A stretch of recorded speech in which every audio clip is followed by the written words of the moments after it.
welcome everybody, and I'd like to thank Professor Benjamin Tausig from the Stony Brook University. It's a pleasure to have you here. Thank you for sharing your timing and your ideas with us. Basically, this is the NuSom. It's a research group at the University of São Paulo, working with something that we could call sound studies. But there are musicians, some artists. Most of us are musicians, actually, but there are some people from visual arts, from theater, movies, architecture, and we are mainly interested in a broad sense of listening and the use of sound. So I think your talk would be the most appropriate to our discussions here. And I'd like to thank Gustavo, who made this bridge and invited Professor Tausig. If Gustavo, as most of you know, is doing his a scholarship during his PhD at the Stony Brook University. He's arriving back in a few weeks, and I'd like you to introduce a little bit of your work and your interaction with Professor Benjamin Tausig, and have you good talk. Yeah, thank you, Fernando. Do you hear me well? Okay, you hear me. No, I won't be talking about my work today. That's okay, Fernando. I'll just introduce Ben. But yes, I'm here for 1 year at Stony Brook University, and I'll be back soon at NuSom. I miss you all. But so if you allow me, I'll introduce Benjamin first in Portuguese and then in English. Então, o Benjamin ele é professor associado aqui num programa em Stony Brook. Né? Stony Brook é parte da Universidade do Estado de Nova York. E ele é professor num programa aqui que chama Critical Music Studies, que a gente pode traduzir como Estudos Críticos em Música. É um programa novo que eles formaram como uma junção dos programas de História, Teoria e Etnomusicologia. E a pesquisa do Ben tem a ver com as relações entre som e política, com foco no Sudeste Asiático, em especial na Tailândia, que é onde ele tem feito pesquisa de campo várias vezes, tem ido para lá. O primeiro livro dele, que eu tive o prazer de ler agora em janeiro, se chama Bangkok is Ringing, algo como Bangkok está soando, está vibrando, né? E é uma etnografia sonora das músicas de protesto contra o governo de um grupo de protesto que se chama Camisas Vermelhas. Foi um protesto nos anos 2010, 2011, e ele estava lá na Tailândia nesse período. E o segundo livro dele vai sair agora, no ano que vem, se chama Bangkok After Dark, Bangkok Depois do Anoitecer, e é uma história das relações entre tailandeses e norte-americanos na vida noturna durante a Guerra Fria. E a palestra que ele vai dar hoje é um pouco relacionada com esse segundo livro que ele está prestes a publicar. So now, in English, Benjamin Tausig is an associate professor of critical music studies at SUNY Stony Brook University in New York. His work centers on sound and politics, with a focus on Southeast Asia and Thailand in particular. His first monograph, Bangkok is Ringing, which I had the pleasure of reading recently, is an ethnography of the sound of the red shirt anti-government protest music. His second monograph, which will be out soon, next year, Bangkok After Dark, is a history of Thai-American nightlife relations during the Cold War. And he'll be talking a little bit about the research that he has done for the second book today. So we're very happy to have you here, Ben, and glad to hear you.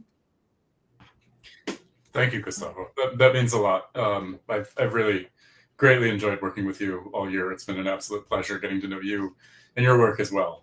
So I want to thank you, Gustavo, for arranging this opportunity for me to speak. I also want to thank Professor Realizada for hosting me today, and I want to thank everyone in attendance. So I'll go ahead and share now. Yes, okay. All right. All right. Is my screen audible or visible? It's visible. I hope it's audible as well. Okay, let's hope it's audible. Okay. So my talk today is called Neocolonial Sonic Relationships Between Thais and Americans, 1960 to 1976. And as Gustavo mentioned, the material for this talk is adapted from my upcoming book, which is called Bangkok After Dark, Maurice Rocco, Transnational Nightlife, and the Making of Cold War Intimacies. And that name, Maurice Rocco, which is in the title of the book, is not one that's going to come up today.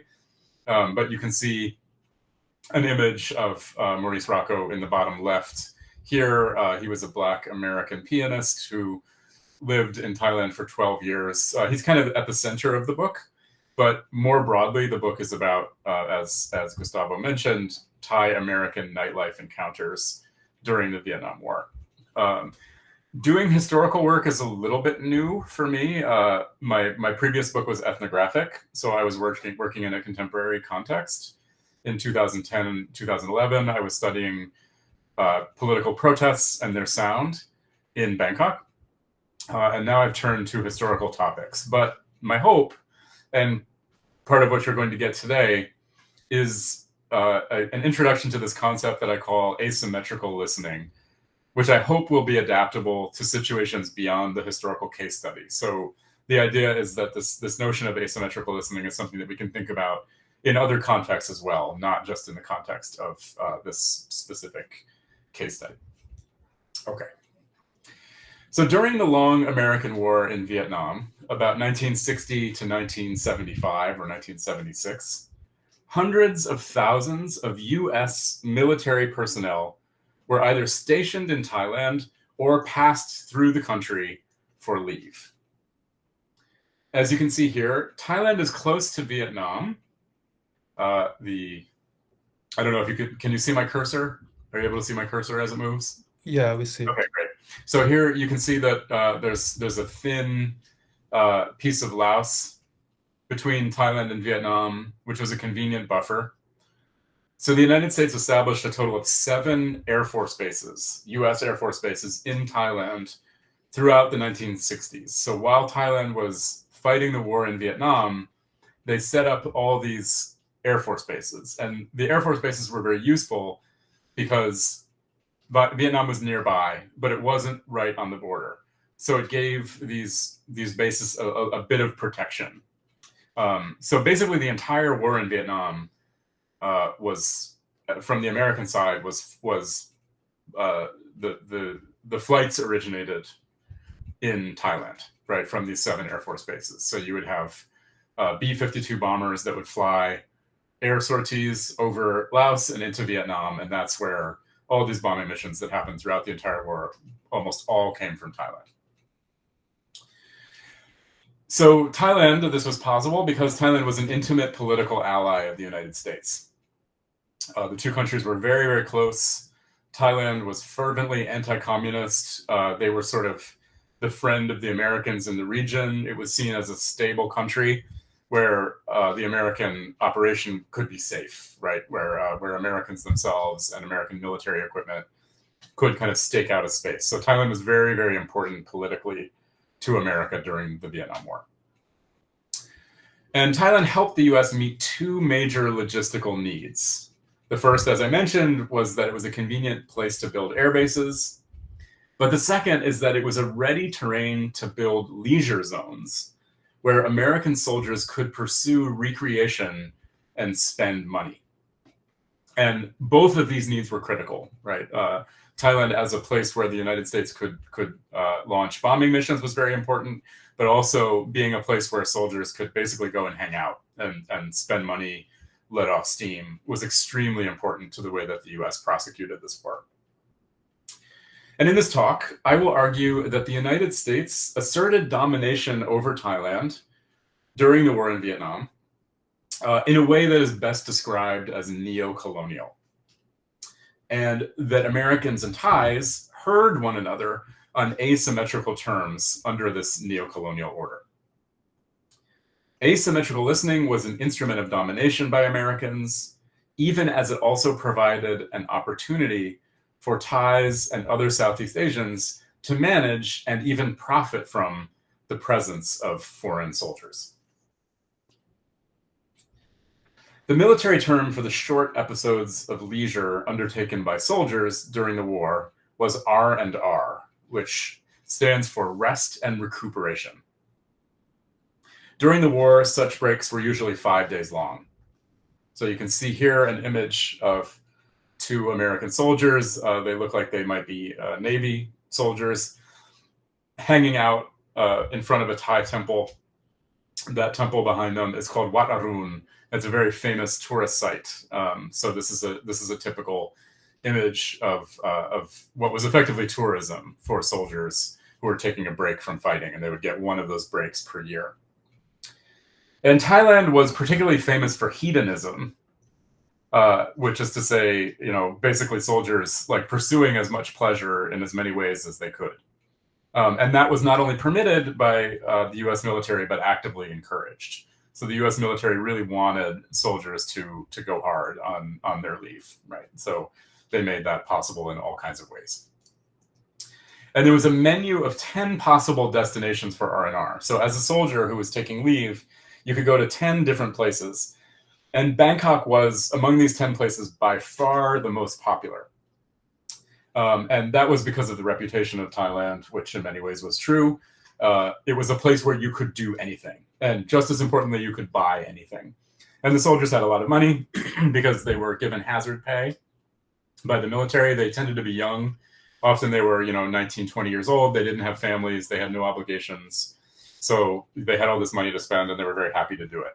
So here is an issue of a newspaper from 1965 that announces that the city of Pattaya is opening for R&R. You may have heard of Pattaya if you've ever traveled to Thailand. It's close to Bangkok. It's kind of a suburb of Bangkok. It's about 2 hours south. And nowadays it's just famous as like a nightlife center, basically. But at the time that Pattaya R&R opened, it was just a fishing village of maybe a couple of thousand people. And it became, the whole economy of the place was determined by R&R. And its existence today as a leisure site owes everything to that time period. So as a result, in just a few years in the 1960s, large parts of Thailand were dramatically renovated and redeveloped to cater to American service members. So here's another example. This is an image of what was formerly a klong, or a canal, a waterway. Bangkok was full of these. They've been around for several hundred years. Basically, they were dug for military purposes in the 19th century. Then people used them for everyday, to set up floating markets, to bathe, for religion. They had all kinds of purposes. And in the 1950s and 1960s, this was paved over. This entire canal was paved over and made into a road. So here's an image of it after it was paved. This is the same artery, right? But now it's a road rather than a waterway. And in this image, it's called New Phetchaburi Road. So this is a new road that was built on top of a former swampland waterway. And not only was it paved, but very quickly it was filled with bars, right? So you can see some of these signs in this image, which are basically nightlife establishments. And the purpose of these spaces was for Americans to find cheap entertainment, right? To be able to entertain themselves. So we can see really the whole country being transformed by the neocolonial presence of the Americans. So the paving of New Phetchaburi was one small part of a massive neocolonial effort to modernize Thailand, making it a de facto instrument of the American war machine. Technocrats and construction companies, diplomats, propagandists, and experts transformed the country according to American whims, which were by turns belligerent and lascivious. Thailand became a semi-colony under American patronage in the fight against communism. This is a document. I'll talk about this issue a little bit more in a bit, but it basically is, there's reams of documents about construction projects that the Americans led in Thailand. And this is just some examples of it, right? So here we see some contracts. There's the Collins Radio Corporation, Morrison and Knudsen Company, Gustav Hirsch Organization. These are all American companies who are earning contracts in Thailand to build stuff. There are, in Thai studies and Asian studies, there's some sort of debates about whether, what kind of colonialism we should call this, because in fact, Thailand was never formally colonized by the US. And yet the US asserted so much control over Thailand that it seems appropriate to call it coloniality. So different people will call it neo-coloniality or semi-coloniality or crypto-coloniality.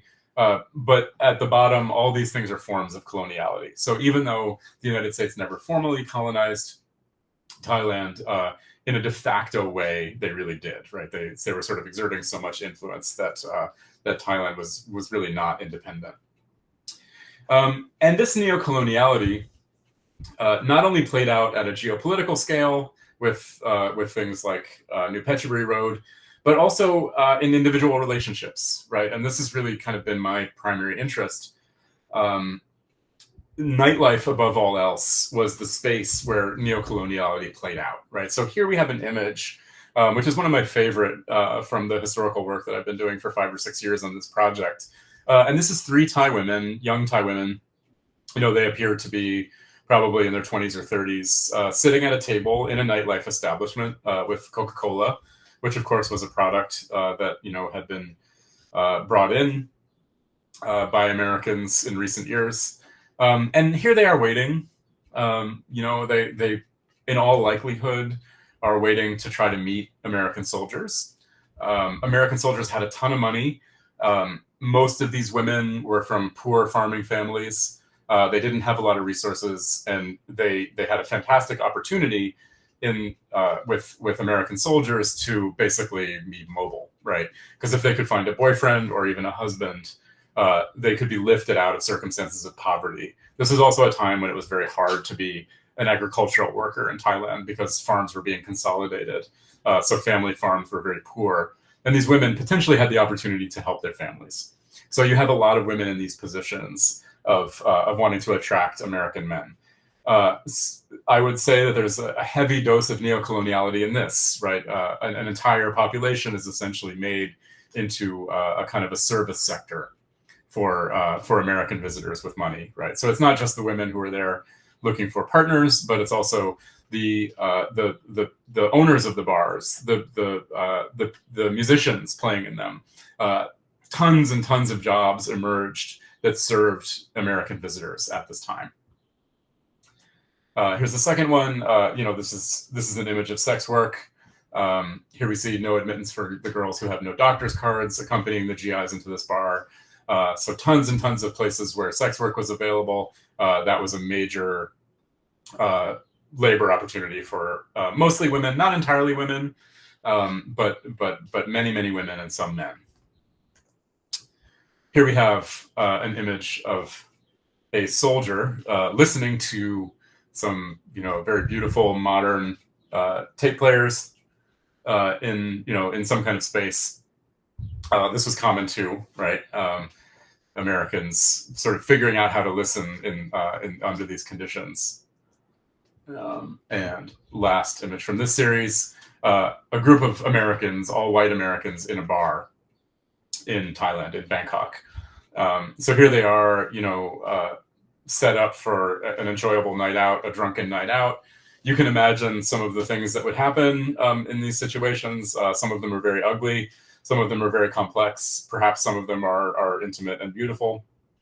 But the question that really arises to me from looking at this image and these images that I've just shown you is, what sonic relationships emerged under these neo-colonial conditions, right? In this image, in this moment in the bar, right, where these Americans were abroad, and Thailand was kind of catering to them, what kinds of sonic relationships emerged? And that's been a central question of this part of my research. So key points, just to summarize. Auditory relationships during this time were organized by neocoloniality. Second, neocolonial sound was produced in a field of asymmetrical labor. and was subjected to asymmetrical hearing. And lastly, the sonic environment of this time and place, Thailand during the war in Vietnam, was uneven. And this unevenness, on one hand, presented opportunities for domination, for Americans to kind of dominate and assert control over Thailand and Thai people. But on the other hand, it also offered opportunities for Thai people to take advantage or to find opportunities and even profit from their relationships with Americans. And again, the context here is nightlife, which was the lifeblood of R&R, as well as the primary site of encounter between Thais and Western visitors. And this period is often referred to by Thai people as Yup GI, or the GI era. The GI era.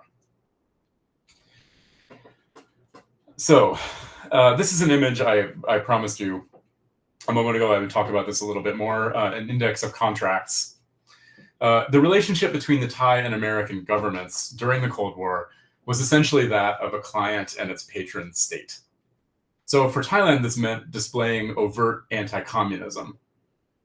But it also meant consenting to massive infrastructural projects carried out by US government agencies, including the United States Information Service, and as seen here, the United States Operation Mission, or USOM, USOM, as is listed at the top of the document.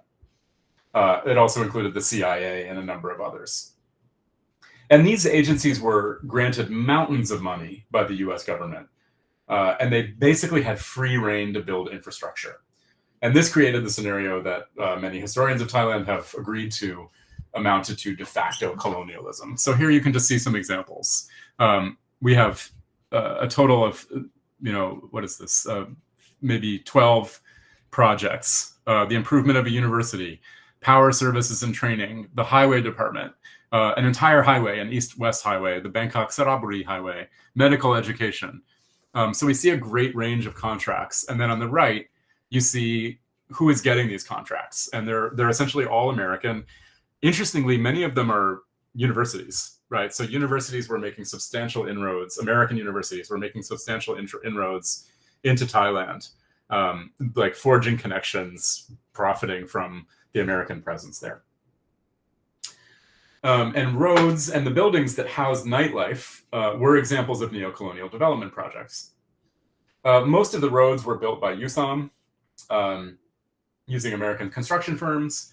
And the nightlife buildings where soldiers went for R&R, in certain cases were funded by organizations like the Bank of America.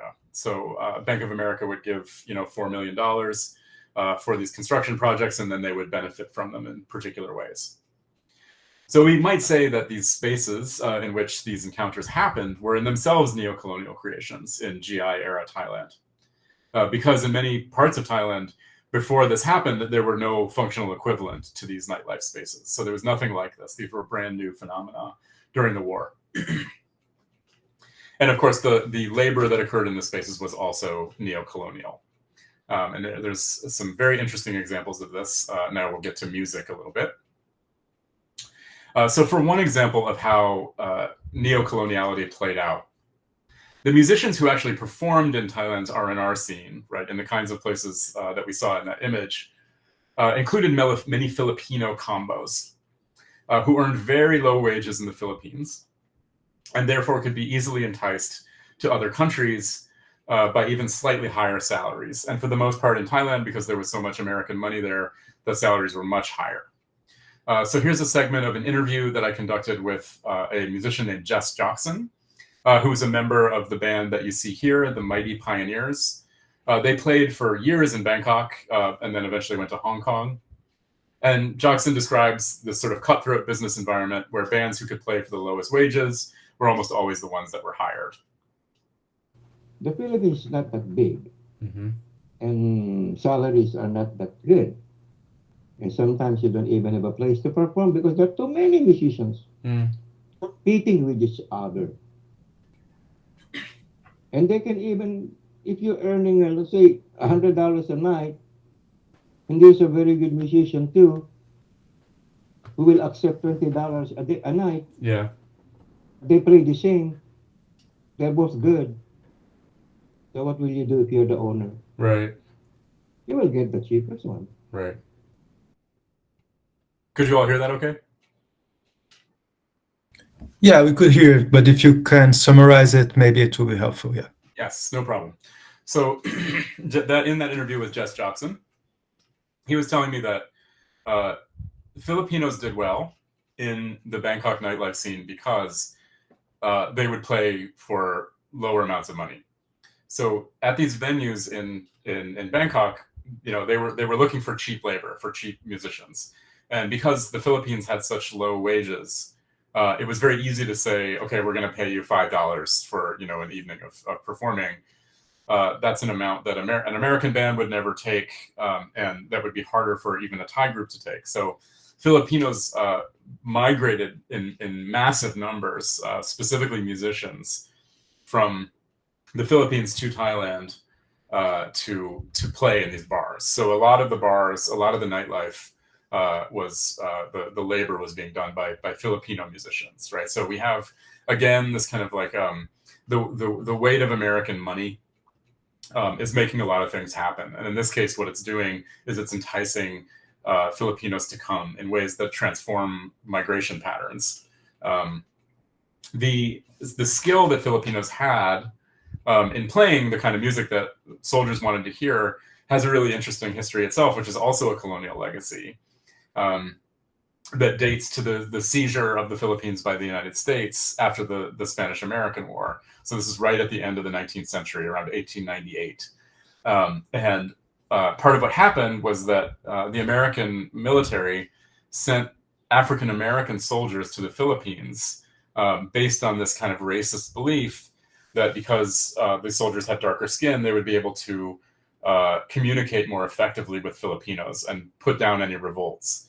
But the thing that happened that was quite fascinating was that Black American soldiers actually they recognized their own experience in the subjugation of the Filipinos because they too were being subjugated in the United States. So a lot of Black American soldiers defected from the U.S. military and fought with the Filipinos. So you have, and in the process of sort of creating these intimacies, they shared music with them, right? They shared culture with them. So Filipinos learned to play jazz in the late 19th century, which was way before anyone else in Asia had learned jazz. So then by about 1910, you have a very thriving vaudeville scene in cities in the Philippines because so many musicians have learned to play jazz, have learned basically Black American idioms. So you have this really vibrant nightlife scene in the Philippines in the early 1900s. And by the time you get to the 1960s, there's generations of Philippine musicians who know how to play Black music really well. And of course, rock and roll is essentially a Black music. So it's very easy for these musicians to pick up rock. So not only did you have Filipinos who were available to play in Bangkok nightclubs cheaply, but they could also do it very effectively because of this history of coloniality. So it's just an interesting kind of side story. Thai musicians, meanwhile, also quickly discovered the value of learning American musical idioms. So artists like Lam Morisan and the VIP band, depicted here, Lam was given his stage name.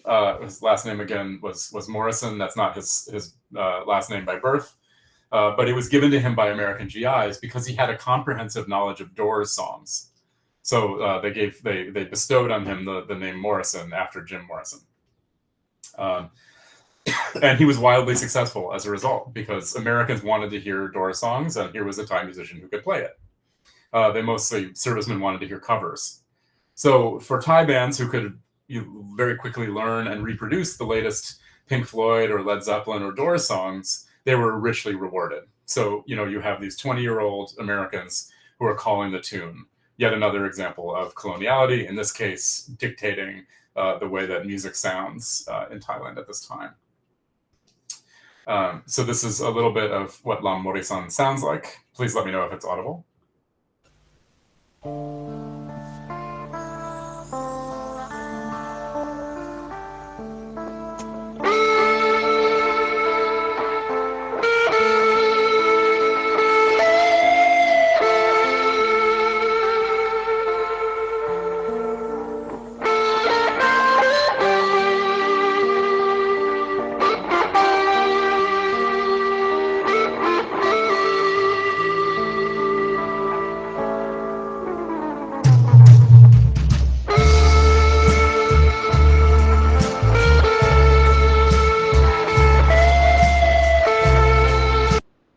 So you can hear pretty readily in that example that, you know, Lam Modi-san very effectively learned these sort of like American guitar god idioms. That was what sold, right?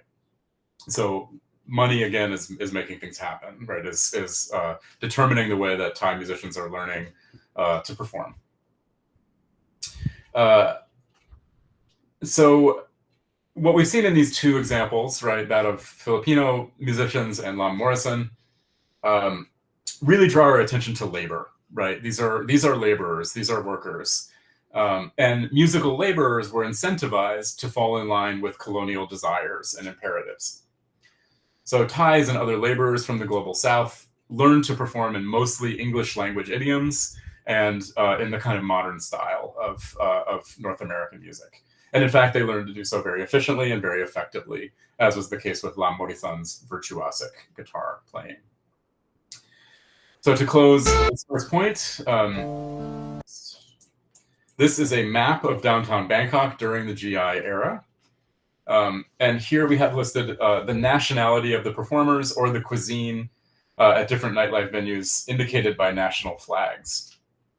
And this is another interesting phenomenon, highly colonialist. But you know, it was Americans essentially were, when they were in Bangkok, they could be cosmopolitan in this very convenient way. So there were bars and restaurants all over that offered like a specific taste or a flavor of different things, right? So some of them had Chinese food. There were Swiss restaurants, Thai restaurants, American restaurants, British restaurants, all kinds of things. And Americans could kind of pick what they wanted, right? So there was a strong sense of cosmopolitanism. These soldiers sort of talked about it. Their nightlife crawls as being almost educational experiences, right? You get to try out different places or different things. So a lot of things were being handed to these soldiers, right? They were the center of the world. They were the ones being accommodated at all times. Okay. So neocolonial sound was produced in a field of asymmetrical labor and was subjected to asymmetrical hearing. So this I want to get to now, this point, about asymmetrical labor and asymmetrical hearing. So for visitors to Thailand at this time, the country seemed almost magically friendly. Everywhere they went, Americans were warmly accommodated, which many people chalked up to a natural Thai affability. But in fact, soldiers and military brass were wealthy VIPs, usually unaware of their own privilege. So when Americans reflect on their time in Thailand, they say things like this, right? The Thai people were fabulous. They were all friendly. They all came across as welcome to my country. I took as many sightseeing trips to Bangkok as I could. Here's another similar quote from a CIA agent who was based in Bangkok. The Thais were very, very friendly people. There was no problem, none at all. So we see in these quotes a sense of Americans sort of like recognizing that they're being accommodated, but mostly just saying like, wow, Bangkok is such a wonderful place. Like, what a coincidence. Generally not aware that you know, of how they are being accommodated. But they did not do the work to hear Thailand in the same way that Thailand was hearing them, right? So we have this asymmetrical situation where, you know, we have musicians like Lam Modi-san, we have Filipino musicians like Jess Jackson, who are tuned in very, very precisely and closely to American sounds, and they're adjusting themselves to it. But Americans are not hearing Thailand in the same way. In fact, when they hear Thai sounds, they mostly find it to be threatening or otherwise problematic. So American soldiers very rarely bothered to parse the specifics of local sounds, whether those sounds were linguistic or simply atmospheric or musical. Instead, they persistently heard these sounds as a kind of nefarious or aggressive force. So here are some quotes. They played noisy, antagonizing sounds just to throw you off balance. They didn't do it on purpose. It was just there. I mean, it was music to their ears, but it wasn't to ours.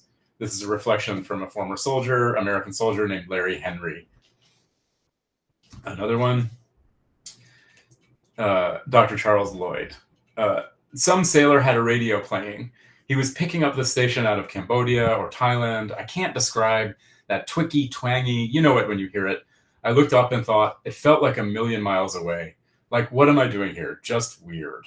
Right, so this is a typical reflection of a soldier feeling alienated by sonic environments during their service.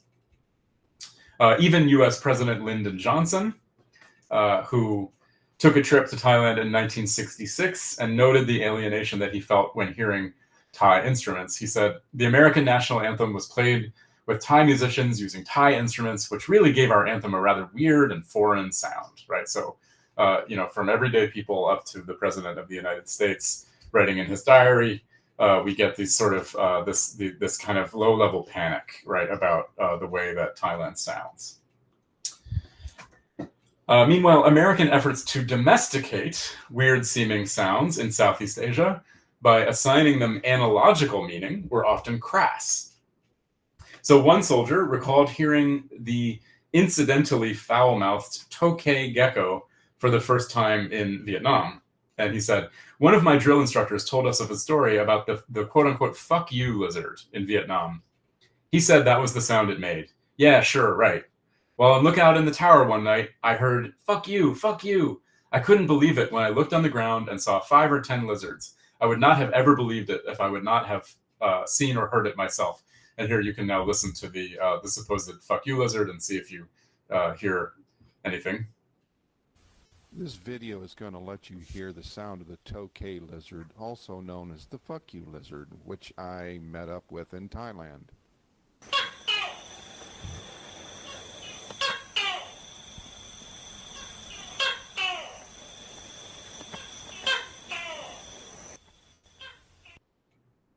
So I would not say personally that I especially hear it, but I think it's interesting that even the fauna of Southeast Asia were heard by American soldiers as vulgar and antagonistic. One last example, there's just so many of these and they're so good.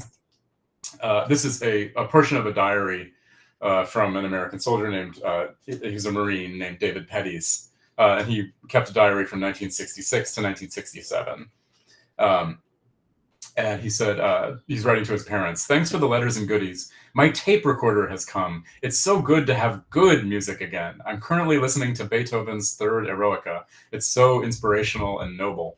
It's a good tape recorder, but it doesn't have the power for large crescendos. I can see right now I'm going to have to get a 120 watt amplifier and big hairy speakers for my home to keep me satisfied. Neighbors beware. And he continues, in a later entry, at Okinawa, they have a service that cuts tapes for 50 cents a tape.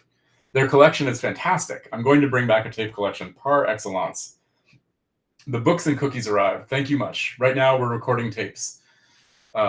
We've borrowed an organ concerto from my hoochmate, and I'm recording it while Paul plays it, then vice versa. The only problem is that the generators are old and tired, and the music goes growl when the power cuts out. So one has to try to retake the last 30 minutes of tape. So this is a really fascinating, I mean, I love this, I love the little cartoon he drew. That's one of my favorite parts of this.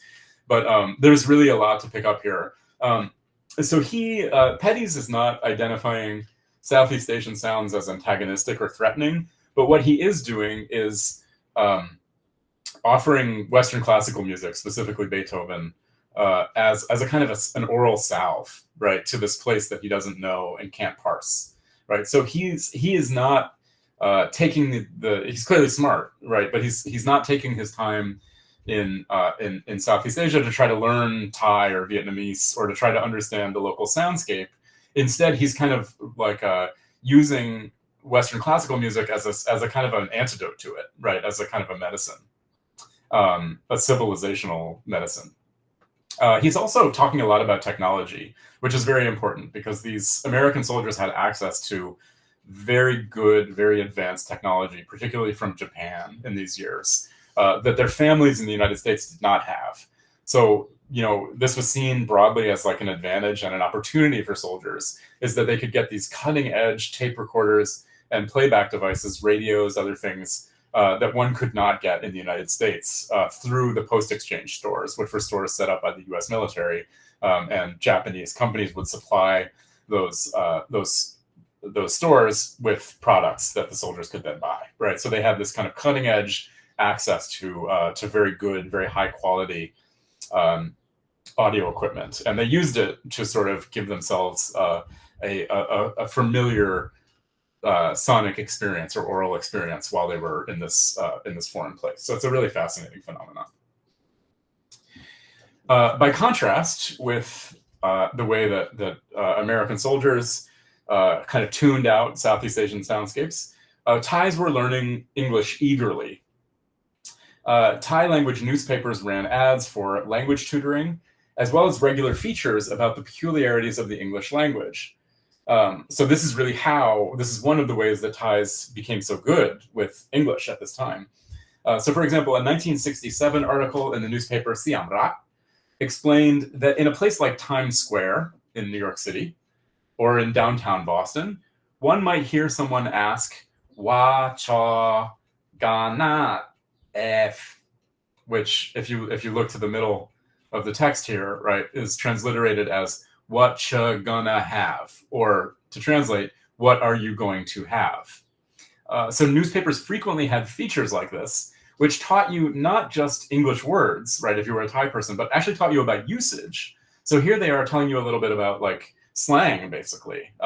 So Thais are going very deep, and there's a general interest in this, enough that that newspapers would print this stuff all the time. There was a really strong local interest in understanding language at a fine-grained level.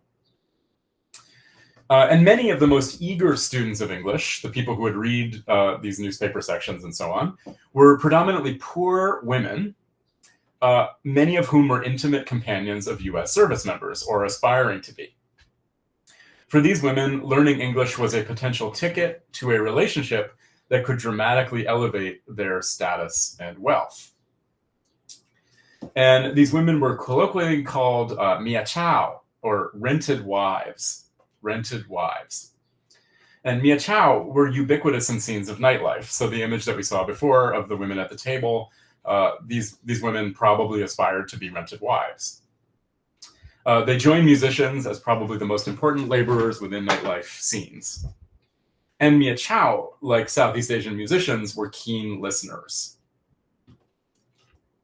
So again, these are aspiring mia chow, right? People who have every reason from a labor perspective to want to get better at English, right? They need to do that to be able to do their jobs.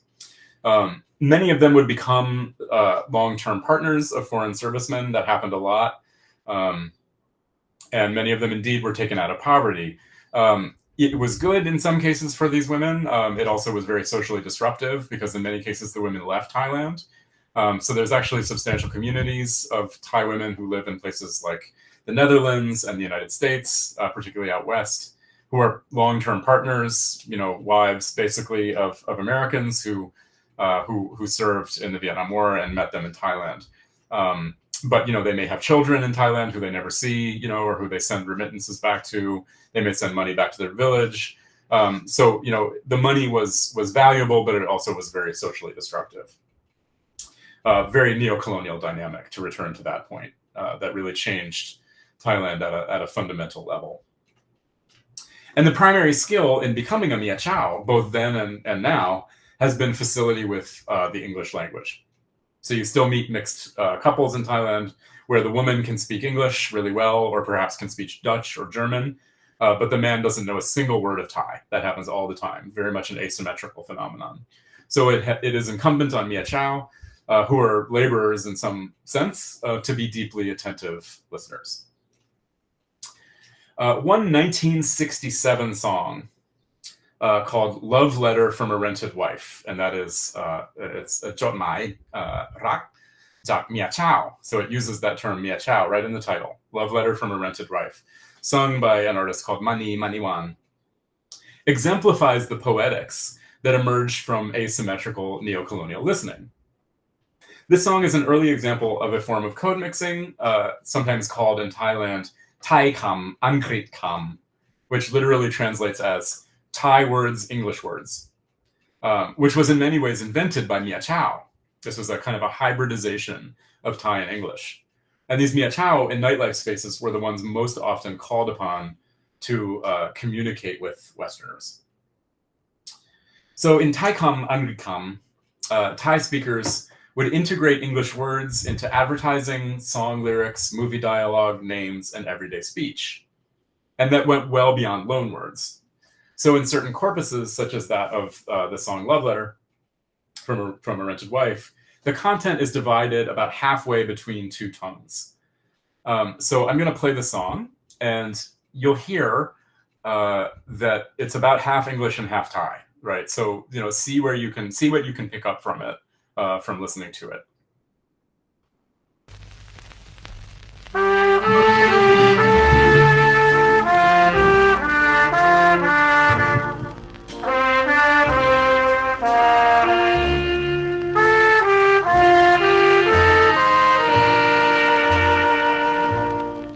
เขียนเลตเตอร์ถึงเธอเดียจรเขียนในแฟลตที่อยู่เคยนอนจังหวัดอุดรประเทศไทยแลนด์ I broken heart you must understand จรจ๋าจรโดนหาขาดแคลนเมีย second hand ของอยู่ยังคอย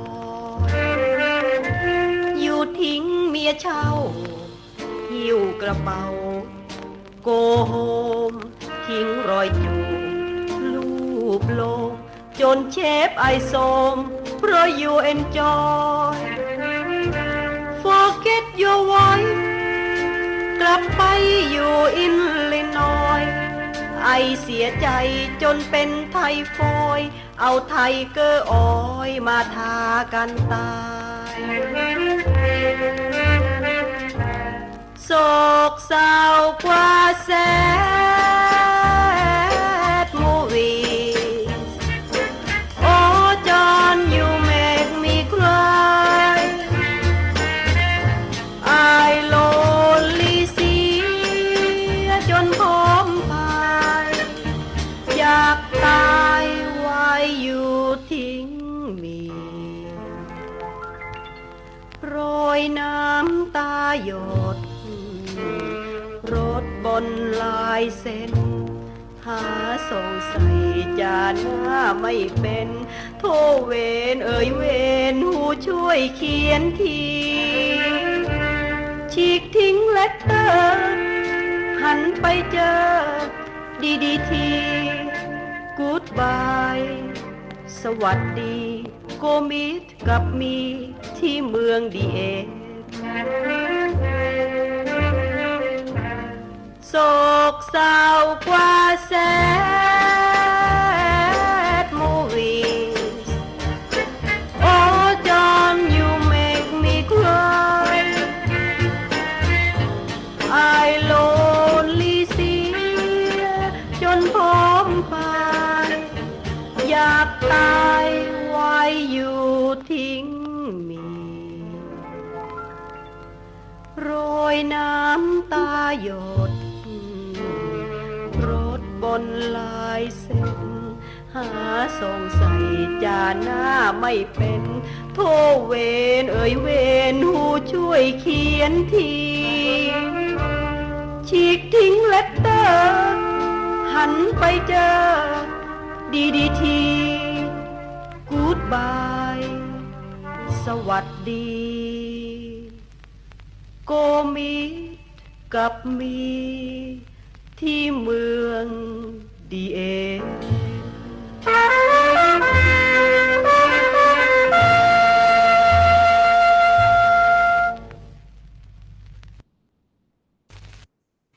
Okay, so it's really quite a brilliant construction, right? And you can see here on the left the Thaikom Angrikom, which is how it's sung, and then the translation into English on the right. So you can see on the left that Mani Mani Wan is putting, it's not a matter of singing one line in Thai and then the next line in English. It's a matter of literally kind of aggregating them and mixing them up, right? So we have these lines like, I broken heart, you must understand. And then others like, you know, Ya Tai, why you ting me, right? Where half the words are in English and half are in Thai. And this what's so brilliant about this song, which came out in 1967, is that it really reflects the poetry that Thai women were crafting in this context, right? This was the way that they were communicating with American soldiers, was through this kind of hybridized language, where they could speak enough English and they could bring English into Thai in sort of creative ways, right? That established this sort of new communicative framework. There's they changed the pronunciation of English words in certain ways to suit Thai rules. And then the song itself is kind of like in an American style idiom, right? So some of you who are like really, really well listened may recognize that Sok Sao Gua Sad Movies, right, is a quote of Sue Thompson's 1962 song Sad Movies, right? And the song is kind of a lament, right? She like threatens to commit suicide, and it's sort of an American style of female balladry from the early 60s. So a really, really interesting song that reflects a real phenomenon, right? This song was fictional, but it really did relate to the experiences of Mia Chow, who were learning English as a part of their trade at this point in history. Code mixing was common in nightlife spaces, where while soldiers rejected Thai sound environments as meaningless and threatening, Thai people listened carefully in the other direction. In this way, the sounds of neocolonial relationships were produced in a field of asymmetrical labor and subjected to asymmetrical audition. In 2019, I traveled 2 hours south from Bangkok to the district of Sattahip to meet the woman who you see here, Karuna Chongchana, a Thai woman who was then in her mid-60s, who worked in the 1970s literally as a translator for Thai women seeking Farang partners.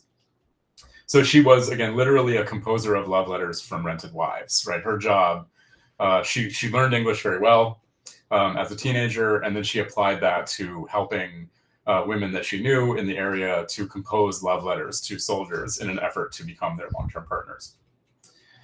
She grew up near Utapao, which was one of the 7 military bases that you saw earlier in the talk. Today, she manages a bucolic guest house near the former base, which is now a commercial airport. At Utapao, Karuna's father manufactured bombs for the US Air Force. With moneyed soldiers suddenly everywhere in town, teenage Karuna made the canny decision to learn English.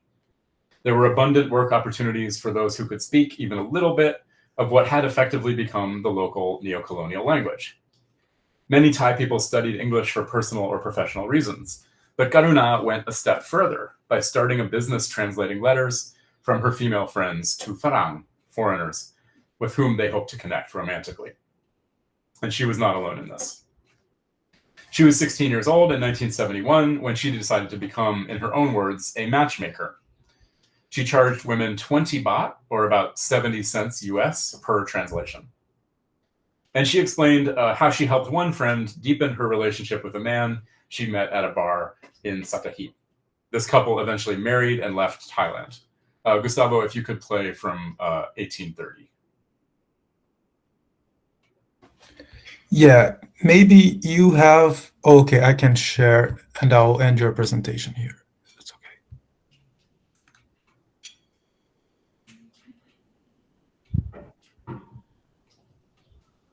Take that chance if you think that it's not you separate peacefully, but never hurt him, never speak bad about him. Yeah. Never have to be honest.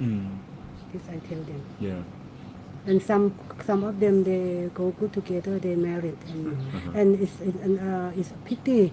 At that time we did not have a telephone, mobile phone. And Malik Ragna, I have found that she went to marry one man. I don't know, maybe not American, but maybe I have heard about the Australian man. She married. I heard that she married and have a good life over there. In Australia. But after that, I will have lost connection. Yeah, I see. me have no telephone. Right. Not internet. Right. The same this place in town. So, Mm. Do you remember what your conversations with? Thank you, Gustavo. So Karuna, this is I know it's a little bit hard to hear, but this is some text from another part of the interview. So she says, at the time we called them Mia Chow, because the American soldier, they want to take the lady to America. Both of them went back. Some married, some not married. I wrote a letter for one lady. I remember her name now. Her name is Mali Ratna. At that time, she was a little bit of a hippie. And one day she came to me, P-Man, Karuna's nickname. I have seen one man, I never know what his name. So I start writing a letter to him. And I said, so you were trying to figure out what she wanted to express. What kinds of things did you say in those letters? And Karuna says, when I see the lady, I know how good she feels. And I can feel that in her, what she likes, her thinking ways. And some of them go together and get married. Mali Ratna, I have found that she married one man, maybe not American, but maybe Australian. I heard that she married and has a good life over there. So Karuna proudly describes the work that she did in those years as a craft. She not only translated letters, but counseled her friends on how to express their own romantic feelings. In eliciting and representing these feelings, she invested everything in the quality of her prose. Karuna's job was a matter of poetics as much as translation. She retrospectively thinks about the work she did for Mia Chow, despite the financial mediation involved, as having helped them find authentic love. She further distinguishes this kind of love from, for example, the experiences of women like her friend Kwan, who moved to Bangkok in the early 1970s to do sex work and send money home to her ill mother. Karuna visited Kwan once and was upset by her living conditions. Karuna tells Mari Ratna's story in part as evidence that the love she brokered was authentic, but the distinction between employment and romance remains ambiguous, as it commonly was for Mia Chow. The figure of Mia Chow embodies a dialectical process. Many kinds of intimate labor emerged across social categories in the GI era, and this labor in turn precipitated shifts in these categories, as well as the generation of new categories. So in the spaces of nightlife where Karuna sought a livelihood, social roles were in flux because of this American neocolonial order. So Karuna and other women in similar roles were experimenting with new forms of agency, labor, access to money, and cosmopolitan knowledge, which depended on their facility with listening and being able to parse and understand American sound worlds. As a translator, Karuna was among the earliest figures of a new communicative regime that gave Thai people access to the resources of Americans. This regime required new articulations of language and sound. Translating love letters did more than benefit Karuna's clients individually. Her intimate labor was also part of a broader arbitration of language and communication. This mediation was common in many corners of nightlife at the time, and musicians as well as Mia Chow performed it. Thai people use speech and sonic expression as instruments of intimate labor. In order to understand the intimacy of the Thai-American Cold War relationship, it is thus necessary to understand how language and sound served as mediating forces within intimate relationships. Under neocolonialism, listening was asymmetrical, and people like Karuna were compelled to spend far more time learning and listening and translating the subtleties of English than Americans ever had to spend reckoning with Thai. So finally, and to conclude, this talk has considered the role of language and listening in engagements between Westerners and Thais. Language and listening were negotiated in intimate neocolonial spaces in ways that reveal power differentials as well as processes of social change. Rather than claim that Thai and Western practices were simply hybridized, which would presume two discrete, stable cultures shuffled together like a deck of cards, I argued that the GI era was neocolonial at its core, and that neocolonial subjects and their de facto colonizers heard one another asymmetrically. Close readings of music and interviews with musicians suggest this especially, but the politics of listening were apparent in every dimension of public life. Nightlife in particular was noisy and always thick with overtones. Thank you.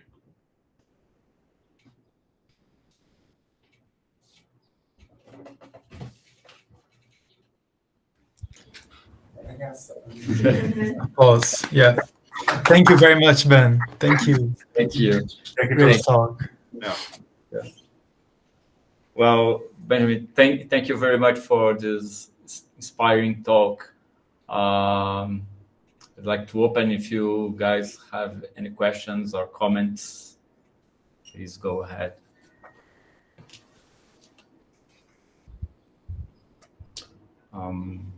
I can start with a small question.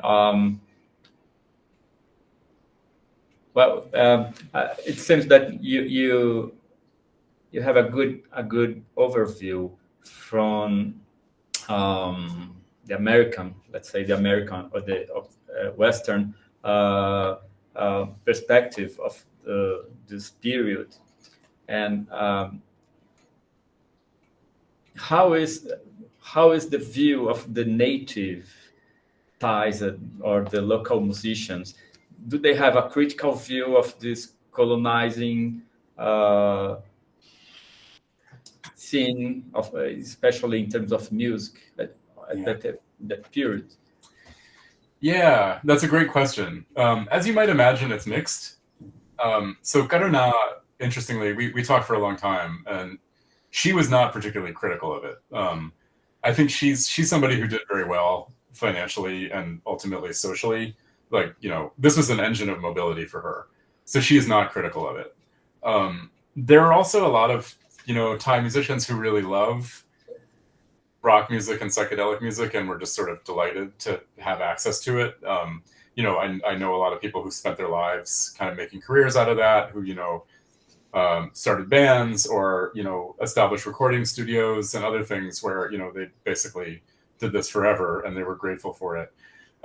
But there was definitely some resentment and some conservatism in certain kinds of music. The sort of encroachment of American idioms was seen as watering down traditional Thai music. So there's a lot of discourse about that that's bound up with kind of like the autonomy of the nation and the idea that Thailand should be, should not be like infiltrated or penetrated by foreign elements. So those things kind of describe the discourse, and but it's an active conversation with different people having very, very different perspectives on it. Okay, thank you. Mm-hmm. Yeah, I'd just like to add that if someone wants to make a question in Portuguese and then I translate to Tausig, that would be okay too. I have a question that's related to this, Shuban. In the example you showed to us, which is the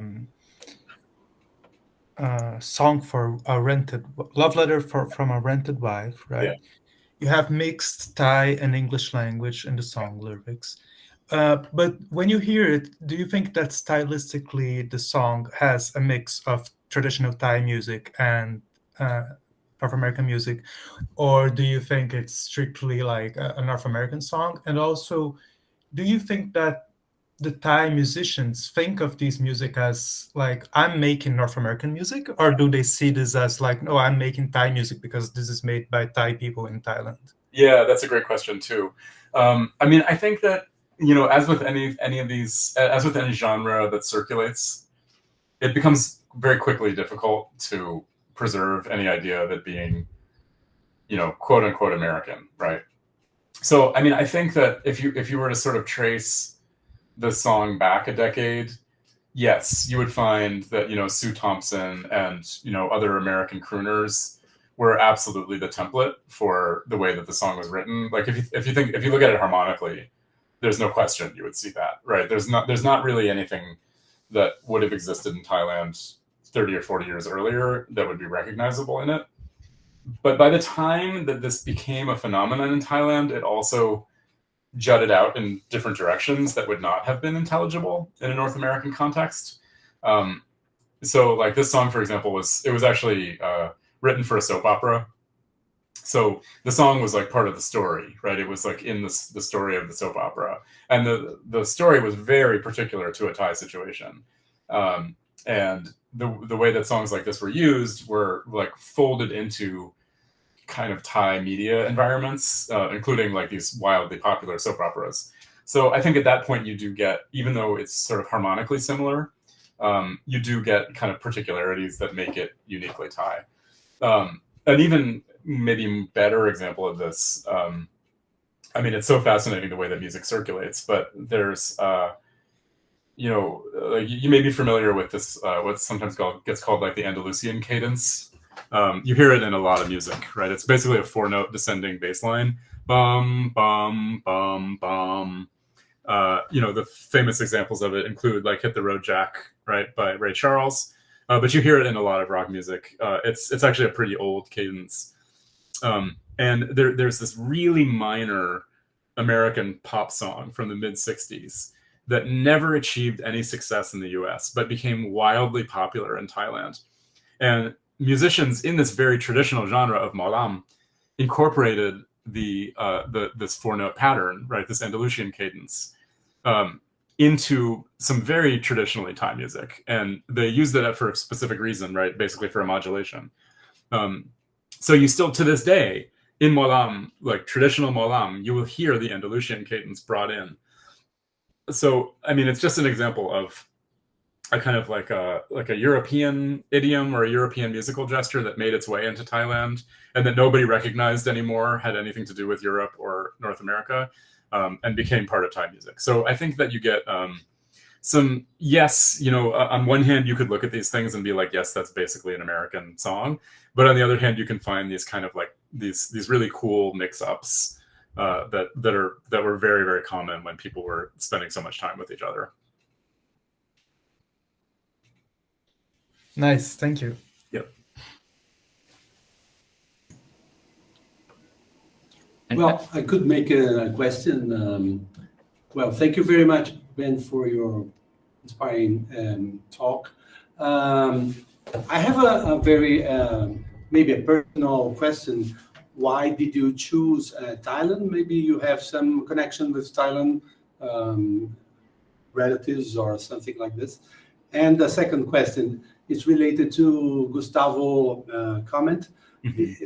For me, listening to that music, the Love Letter, it looks like the vocal aspect of the singing is very different from American or European kind of singing. Maybe this is very, very typical of another kind of singing that is not very tuned as a, you know. And well, two questions. I'm sorry, they're not very connected, but no, that's okay. Yeah, no, they're both good questions. So as to the first question, I mean, you know, I've been working in Thailand now for, you know, 16, 17 years. I got pretty politically invested from the first project because there was just, you know, it was contemporary and there was a lot of political stuff happening, and I was involved with that political stuff. So that was how I got invested. But a thing that I noticed when I was working on that first project as a researcher, and for those of you who are researchers or aspiring researchers in the room, I don't know what everybody's status is as students or whatever, but I had a lot of access. I had very, very good access. And I often wondered about that and felt a little bit uncomfortable with that because as a white male Westerner, I was able to achieve things in the research setting that I could not have achieved if I was, for example, a woman. And I wanted to understand why. So this project is in a lot of ways a reflexive project, even though it's historical. You notice that the sort of power players in this moment are mostly white Americans. And I think it tells us a lot about the structures of privilege that exist in Thailand now, and that there are structures that I've benefited from as a researcher. So part of the reason that I did this project was not just because I already had expertise in Thailand, but because I wanted to do something that was reflexive and that would implicate me a little bit or explain a little bit like why I'm able to do the work I do. That's the first question.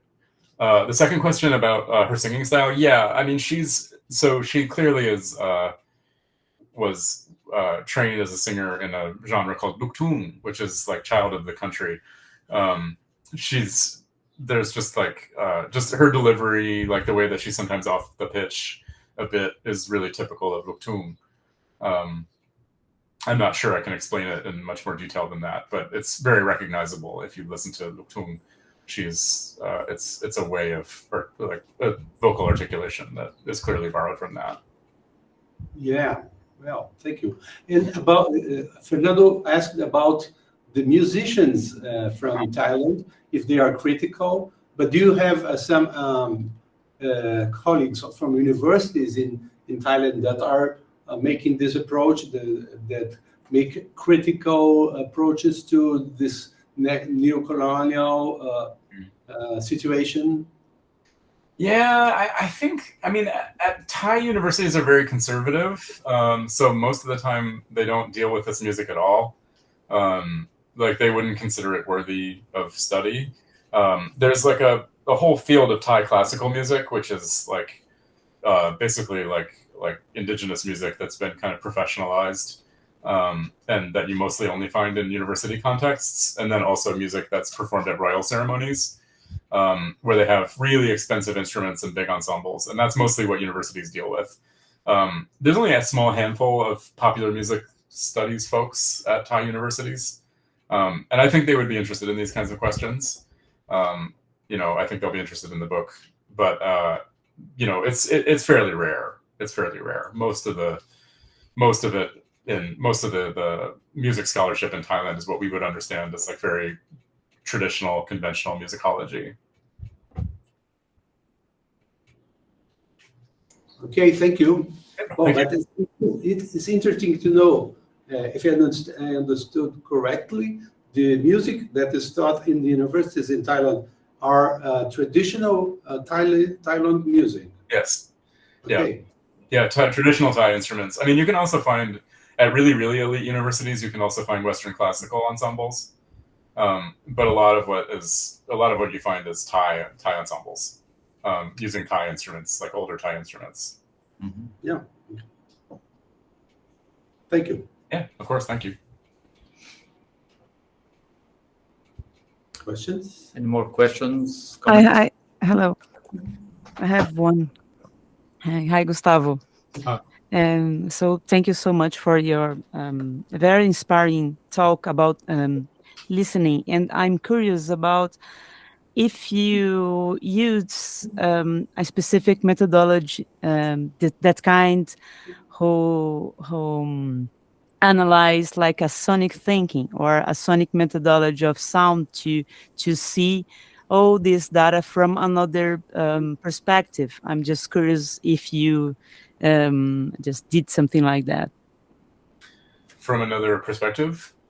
From a sonic perspective, like analyzing these materials that you were working with, but from this kind of sonic thinking or this sonic methodology of sounds perspectives, like that you could maybe find another ways of relating the fields, and maybe this kind of question that Rogério or Fernando raised could be like to have some data that we could think about. It's just a curiosity. No, that's interesting. Yeah, I mean, I kind of would love to hear more about what kinds of modes of analysis you're thinking about in particular. It's for example that you could I don't know if it fits for your work, but if you could for example see or listen from the sonic materials, for example, the sound and how the sound of the voice, for example, of this women when she's singing in these two languages, what this kind of material could bring for your analysis. Maybe it's a nice way to see. For example, there is this area of sonic thinking, or maybe these methodologies that are not just dealing with logocentrical analysis, but trying to incorporate these non-verbal materials. This is what I'm trying to say. Yeah, no, I see what you're saying, and that's a great question. Yeah, I mean, I think I did try to do that at some level in the book. You know, like I was often thinking about affect and expression, and things like this discussion was particularly logocentric, just because I think it works pretty well for explaining what was going on.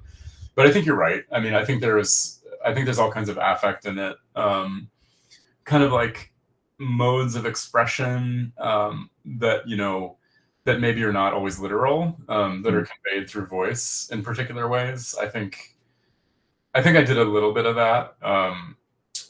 It wasn't kind of my main entry here. But yeah, I mean, I guess I would simply say that I think you're right that there's a lot of potential work one could do there, to sort of tease out meaning outside of just the text. Yeah. It's just because it sounds so interesting from this point of view, you know, that maybe it just starts because you were, when you're saying, I was thinking about, say, whoa, this would be great to try to see this material with this perspective and try to rise other configurations that that data can show, or maybe bring us. So, but just a curiosity. So thank you so much, Ben, for your work and your research. Thank you, and I love your question. Thank you for bringing it up. Yeah.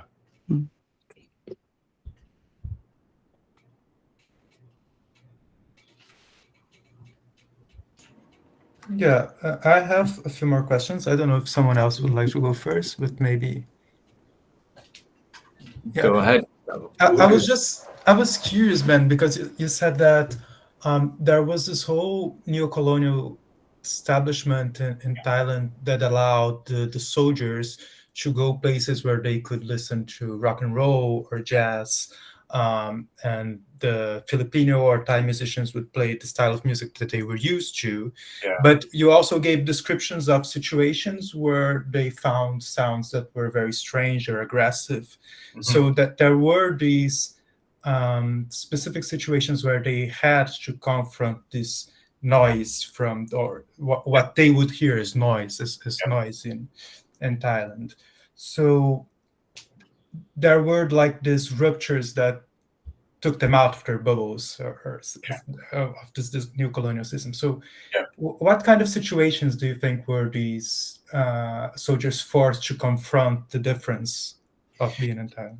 Yeah, no, you're right, and I like how you put that. I mean, it's almost like a puncturing, right? Because the apparatus of accommodation was quite complete, to the extent that there were enclaves where Americans just really never had to interact with any Thais who weren't directly servicing them. But yes, there were these moments of kind of puncturing. Part of that happened during work. So, you know, not every soldier that was in Thailand was there for leisure. Some of them were there for work. So because they were bases, of course. So when they were at the bases, sometimes they were in situations where they had to confront Southeast Asians who were not accommodating them, and who in fact might be hostile to them or might not be. But if you were in that context, you did sometimes have to interact with people in that way. So, I mean, I think that's one of the areas, basically like combat, or sort of at the perimeter of combat, where soldiers encountered, where the apparatus of accommodation was punctured. And then I think it also just happened sometimes by accident. You know, like sometimes soldiers would just sort of wander to a part of the city that they weren't familiar with. And I think it created, you know, it sort of let them know that they were in a foreign place. You know, I think that's still true about Bangkok. I think it has, and probably any city, right? It has a sort of a tourist circuit, and, you know, you can kind of take a wrong turn and get off of the tourist circuit and realize that you're in a place that's not for you, right? And as a tourist, that's an intense experience. You know, it's sort of, if you're mindful and you're smart, you'll recognize in those moments that, this is a bigger country than the tourist circuit can offer. But I think sometimes for American soldiers, those were moments that, just sort of like freaked them out. So I think both of those, I think sort of accident and then work contexts were both things that kind of brought soldiers out of a comfortable auditory space. Yeah, that's interesting. Thank you.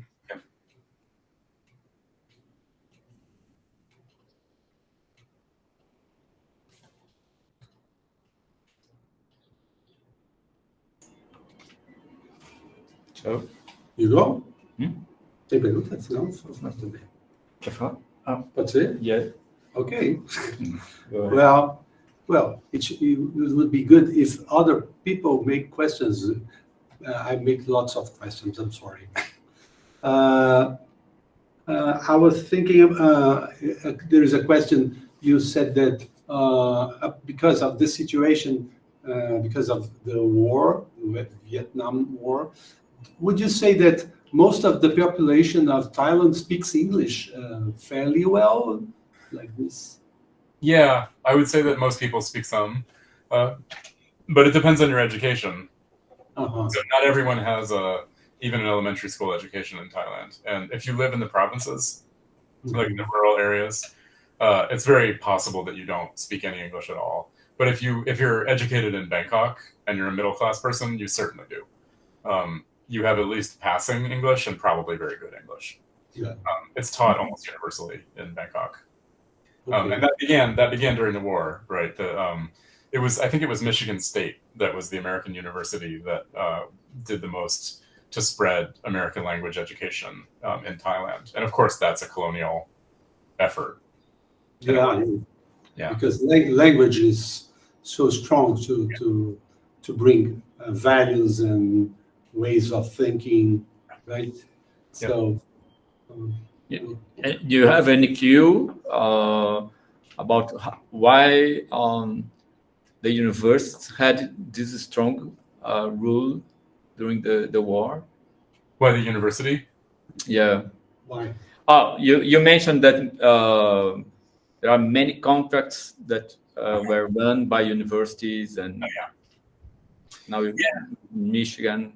Yeah, I mean, they were powerful entities, and they have, I mean, I don't know how it is with universities in other countries, but in North America, universities are very, very colonialist institutions. They're very interested in establishing networks in other countries. A lot of American universities have satellite campuses, and the bigger universities like NYU, they have like 5 or 6 satellite campuses in different places because they want to be global brands. And I think that kind of logic was already at work in the 60s. American universities were thinking about expanding their reach. So it was very valuable for them to have connections and to have a foothold in other countries. So I think, and they were rich, right? So, if you need a contractor with money, the American universities are good ones. So I think that's why. Okay. So there are many weapons to colonize, right? Yes. Movies, music, language, and the bombings and Yes, that's right. And universities also, huh? Yep. They were all kind of doing the same thing, all serving a similar end.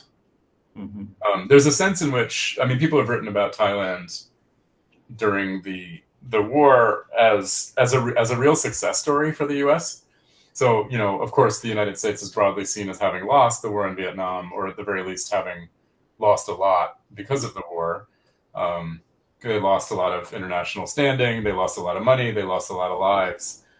But Thailand was really a big success for the U.S., right? Because, if the aim of the Cold War was to sort of spread a certain vision of power and of governance, that worked really well in Thailand for the U.S. Like, Thailand was a very effective client of the United States and became a place that still actually really adores the U.S.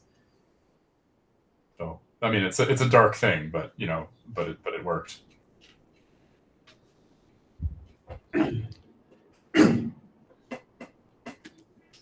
And the reverse, Ben, was not, of course, not in the same level as the adorance that Thai might have learned from these U.S. soldiers going there. But do you see like any way in which these U.S. soldiers might have brought back something or changed their culture due to their relationship with Thailand? Yes, but I think mostly in ugly ways. I think that Thailand became an example of sort of like idealized Asian servitude, and particularly Asian female servitude. So I think Thailand gained a reputation in large part because of the war as a place where, like, above all, American men could go and have what they want. And that included the subservience of Thai women. So I think Thailand's reputation comes out of the war. Its reputation as a place where you can go and do anything, where you can party any way you want to, where you can buy anything you want to, where sex is freely available, arises from this sort of neocolonial dynamics of the war, unfortunately. So yeah, I don't think the U.S. was or North America was changed in a particularly positive way. I think actually it was a kind of a series of ugly myths that we became familiar with or indoctrinated into.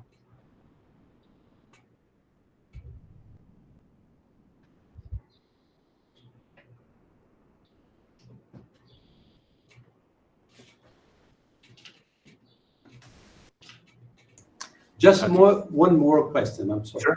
Yeah, of course. Do you speak Thailand? I do. Yes. Oh, that's good. Yeah. Very, very good.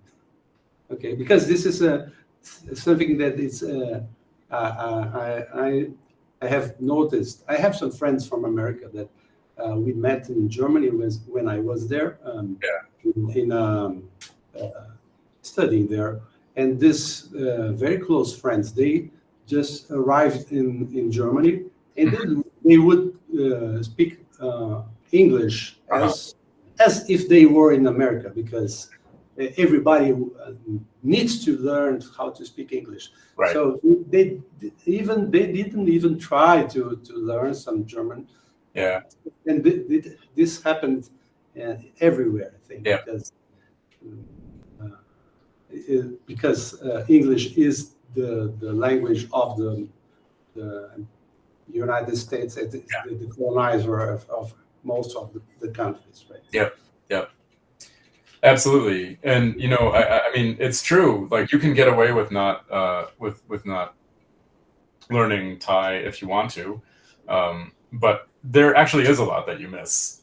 And I think to sort of to I know Lillian I think left, but the question earlier was, like, was there an analysis of sound? And I think that it's really only when you know a language that you can infer things, like subtle things about expression, like not just what the words translate to, but kind of what's conveyed by certain expressions and certain words, like whether there's sometimes there's an ambiguousness to it. And you only know that from speaking the language pretty well. Yeah, absolutely. Yes. Luca. Yeah, Luca wants to place a question. Sure. Yeah. Are you listening? Yeah. I have a question to follow up on Gustavo's previous question. Yeah. About these situations where American soldiers heard, let's say, authentic Thai music or sonic expression. Yeah. That, if I understood correctly, it seemed to me that this situation, this whole situation you are studying, there wasn't a big force of exoticism in this relation between American and Thai, right? There wasn't a sense of, like, it seems that, at least from what I gathered, like, what soldiers wanted to hear was Thais playing the Doors, right, or playing rock. Yeah. There wasn't a sense of, okay, show me your culture, or show me what, at least an idealized and fetishistic way of what would be the authentic culture. And I was wondering why do you think, if this is true, and why do you think it was this way? Because I was thinking, okay, maybe it is because they are soldiers, so they are kind of like this, let's say, stressful situation, to put it that way, or I mean, what makes it not have this character? Maybe also because I feel in Brazil we are maybe more accustomed to this other side of the things, where like it's not so much, at least explicitly in some historical situations, colonial demand of be American, let's say, but show us an idealized Brazilian way of sounding or of being. Yeah. No, that's a really wonderful question, and there's a lot of answers to it. I mean, I think there were exotic presentations for soldiers at the time, but they were very circumscribed and very inauthentic.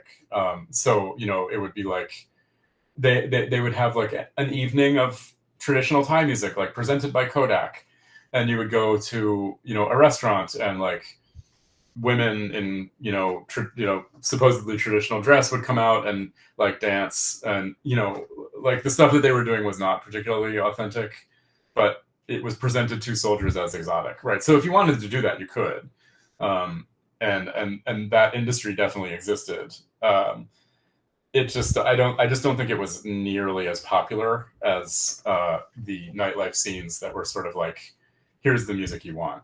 And I think that part of the reason for that, with soldiers in particular, was that as you see often in war, soldiers who are traveling from another place are fantastically lonely and alienated and homesick.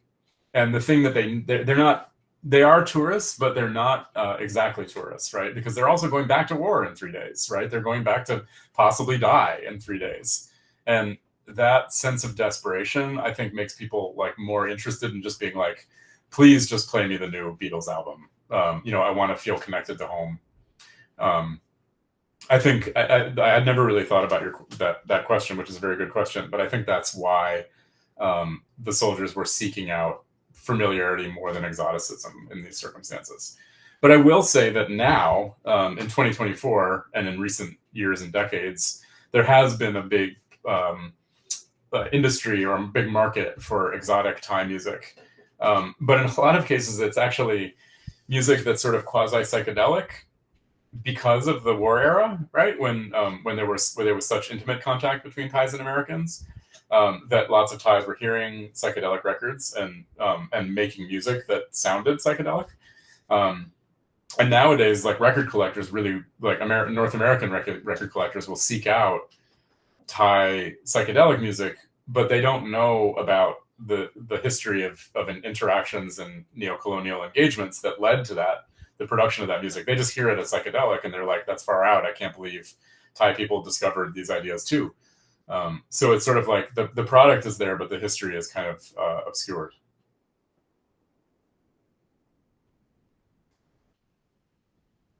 Yeah, thank you. Yeah, very, very interesting. Well, any more questions? I have to say goodbye. Thank you very much, Ben. Thank you very much, Gustavo. I have to go, but it was very, very interesting. Yeah, thank you. Thank you all for inviting me. I really enjoyed this, and it was great to meet all of you. Yeah, and I hope this is the first time we met, but I hope we can develop other interactions in the future. Maybe Gustavo can help us with this connection. And was a very interesting talk. It relates a lot with many subjects we are dealing with here in our group. So I think it's very interesting for everybody. I'd like to thank you, Ben, once again, and thank you, Gustavo, too, for producing this meeting. And if anyone wants to say something before we leave?